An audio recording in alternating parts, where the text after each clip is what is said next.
It's a good day. We're making jambalaya. Start out with our meat in my good hot cast iron wok.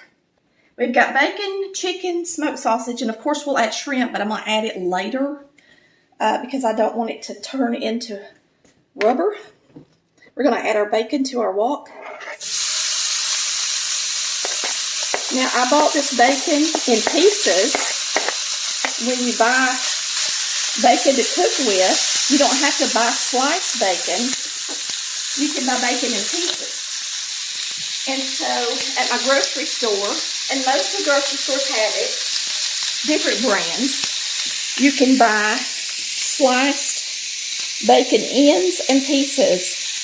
It's great for breakfast. It's great to make gravy out of and to add into the meals that you cook. So it's cheaper too. And you get these nice big hunks of bacon.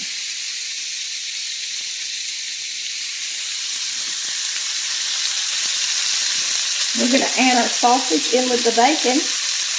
I bought the smaller pieces of sausage because I thought they would be better in the jambalaya to get a bite of.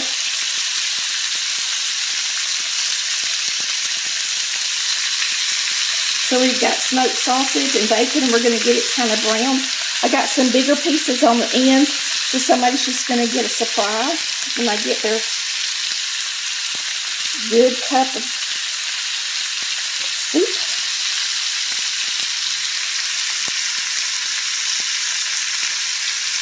This brand, I just bought at the grocery store. It's called Lee's and Davis. It says that it's fully cooked smoked pork. Made in the USA. I'm not sure which state it comes out of. So. Alright, I think it's time to throw in the chicken. The bacon's getting pretty brown. So we're going to throw the chicken in here and we're going to cook it until it doesn't look as pink. And of course it'll have time to cook in the stew as well.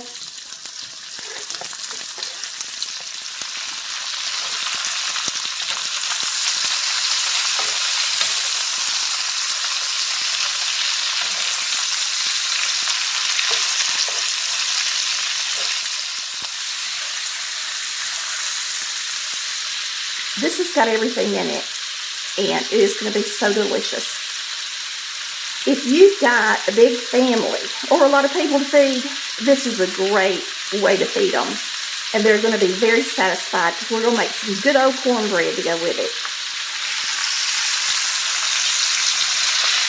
So we're just going to cook this until our chicken looks white and you don't see any more. All right, we're going to transfer our meat into our pot where we're going to make our stew.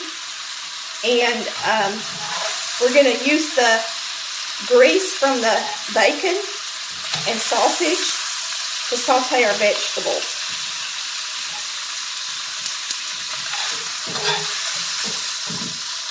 This is a new tool I got off of Amazon that I recommend you get. It's a wonderful tool.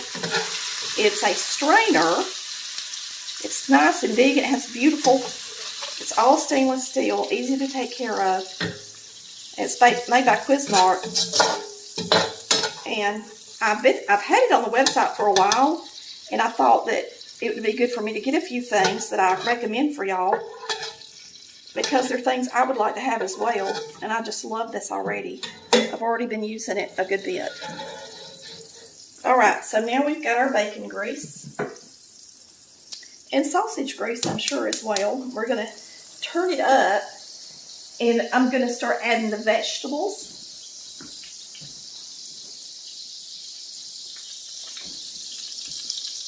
I've got bell pepper. That's 2 bell peppers. That's a large carrot. I just cut it in thin strips. 2 onions.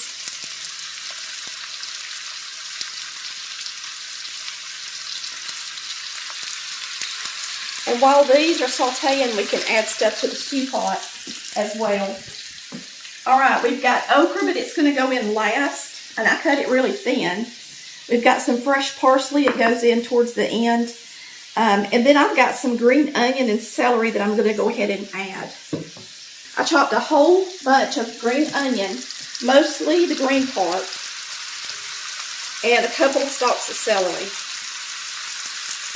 I love this wok. There is one on the website as well. If you don't have a wok, I recommend this. It is a wonderful wok. I have enjoyed it for years. And it's cast iron. It comes with a coating on it, but it wears out over the years. But because it's cast iron, you can just keep seasoning it. Wonderful. All right, while those are simmering, we're going to start adding stuff to our soup pot. The first thing I'm adding is a large can of crushed tomatoes. You can use tomato sauce if you have some in the pantry. This is 28 ounces, or you can use 2 of the regular cans.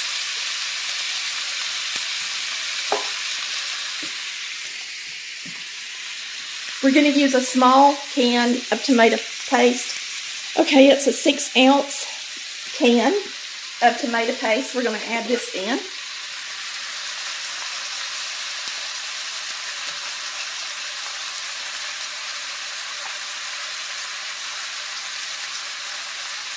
Get it all. Okay. And remember, the bacon is salty. The sausage is salty. This is going to add salt as well, or salt in those vegetables. We're not going to salt this until it simmers for at least an hour.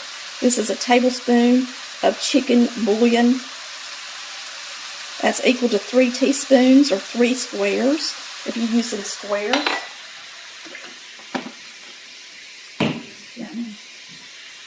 I just buy the powder, and I get the large can, and then I just refill this and keep it in my pantry all the time. So I've got a really tall one that I got at Walmart, and then I just fill this up as I cook, and I always have it handy. I used to use the squares the most, but now I really enjoy the powder because you don't have to wait for it to break down and get into the broth.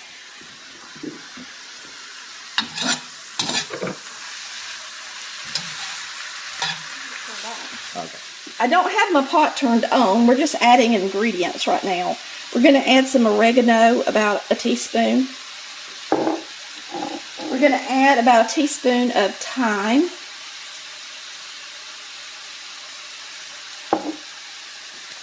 We're going to add about 2 teaspoons of chili powder.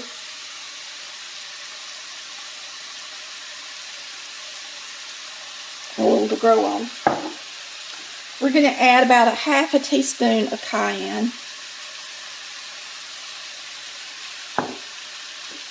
And of course, we're going to put in a couple of bay leaves. I'm going to pick out a couple of bigger ones so that they don't get too lost in my stew. A little Worcestershire. Shake some in there. We'll go ahead and put a little pepper in here. I'll just put about a teaspoon, I guess, or 3/4 of a teaspoon, something like that. And then I'm going to go ahead and press my garlic into here. So I'm going to press about 4 cloves of garlic, and they're not real big, into our stew. I know it's jambalaya, y'all. It's just that that's a long word to use every time I say put it in the pot. I guess I can just say put it in the pot instead of saying stew. Alright, here's some more garlic. Now, if you don't have fresh garlic, use some garlic powder, but don't use garlic salt.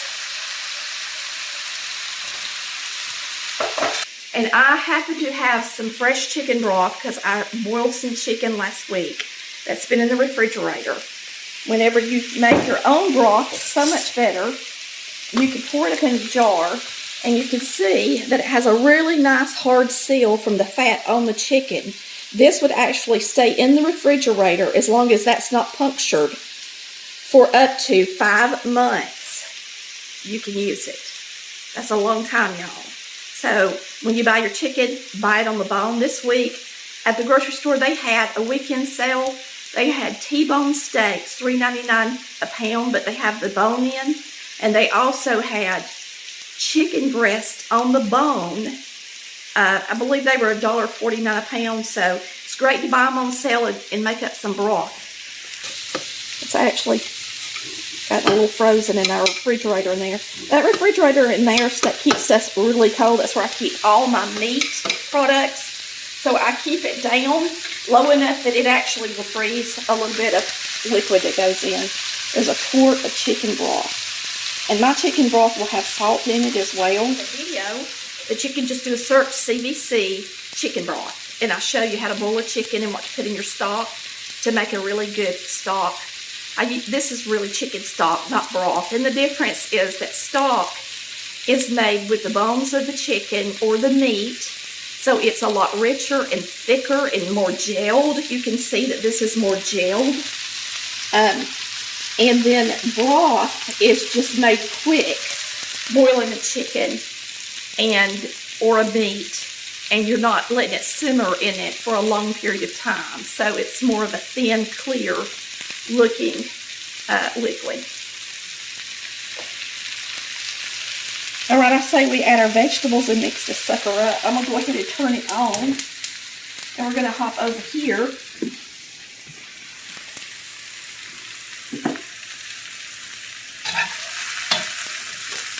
I normally have to pick up this thing, and it's really hard for me to do it, even if it is kind of lightweight.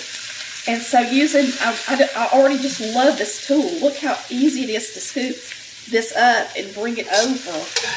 And I don't have to pick up the wok. Now that's going to be some delicious eats. We're going to add the shrimp about 15 minutes before we serve it, because I want the shrimp to be good and fresh and not rubbery. All right, we're going to add 2 cups of rice.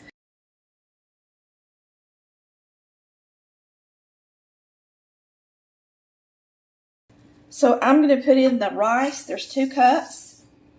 It's going to take at least an hour to simmer to get this rice done. And I'm going to add 3 cups of water. Not quite 4 cups, but 3 cups.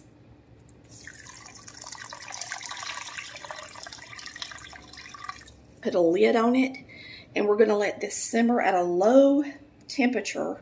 I'm going to take it to the back eye because it's a smaller eye, and we're going to let this simmer. I think I'm going to bring it to a boil first, and then I will turn it down to simmer. Push it to the back and let it simmer for an hour.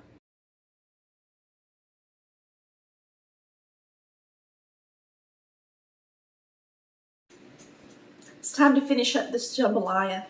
It is ready. Now, when this stuff is cooking, it wants to stick. So I actually simmered it. After I brought it to a boil, I simmered it for about 30 minutes and I just turned it off. And that way the rice could cook. This is how it's looking. And we're about to add the parsley, the okra, and the shrimp.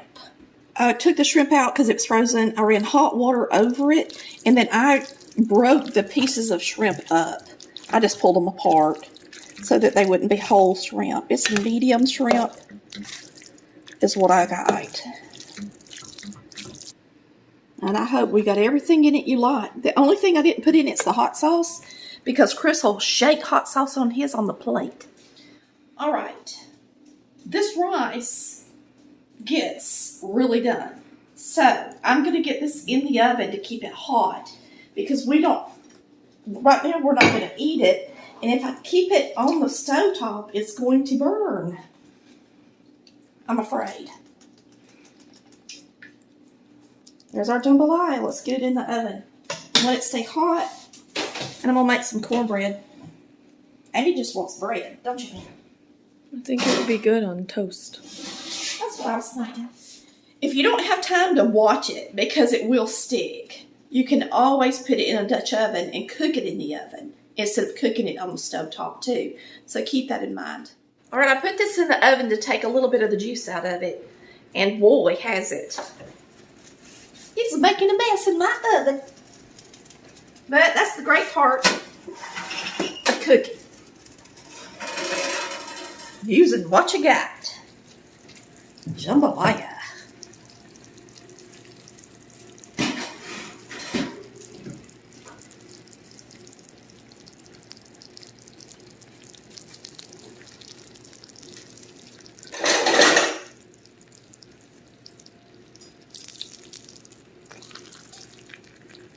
be good with some cornbread. I put this in the oven, and if you want your rice to be a lot less cooked, then you can use less water and just cook it in the oven, because if you cook it on the stovetop, it's going to stick with rice in it if you try to make it drier. But buddy, it's going to be good. It's got all kind of stuff in it. Everything is more bite-sized than big old pieces. We got a little bit of cheese in our cornbread, not a lot. But it's going to be delish with this jambalaya. So, y'all seen everything that went in it. It's got plenty of sausage. It's got chicken, shrimp, all kind of spices. Boy, is it good. Yummy. The kids like it. They're going to eat it with big Frito scoops, like dip, they said. All right, here we go. Sausage, carrot, yummy yum. I don't think I left anything out of this jambalaya except hot sauce, and Chris has got it out for him.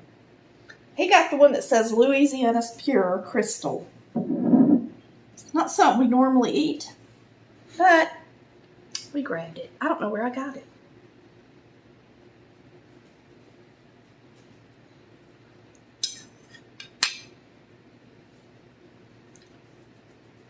Mmm.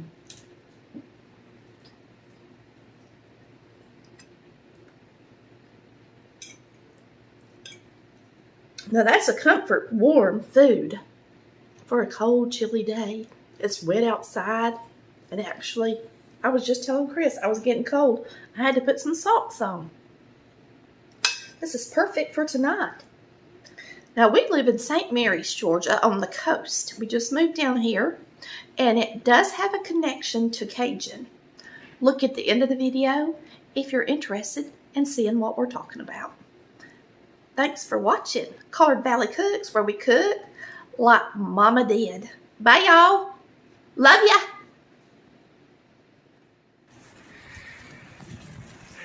Okay, for you guys on Tammy's channel, since she made some jambalaya, let me show you a little something going on here with the Cajuns who came here originally from Canada, from Nova Scotia. You guys can read this stuff. I'll show you another thing here in a minute. But anyway, they came here after they had been put out of Nova Scotia and went to Haiti. I'll show you this other thing here. There's a little section of town here in St. Mary's called the French Quarter. So this is one of the places the Cajuns came. Okay, here it is. The French-speaking refugees forced to leave their homes in Nova Scotia by the British during the French and Indian War, 1754 to 1763. The descendants of these oppressed Acadians ultimately sought refuge in St. Mary's in the late 1790s after freeing slave revolts in Santo Domingo, nearby Haiti. Most of them moved on to Louisiana and other parts, but many made St. Mary's their home. Visit the tomb of the Acadians behind the Resurrection Angel at Oak Grove Cemetery. There are several, I've gone into the cemetery if you've watched any of my videos and showed you some of the old French graves, and I know I've at least once shown y'all where the French Quarter is. So for those of you that are interested in history, there's something about the people that eventually became known as Cajuns.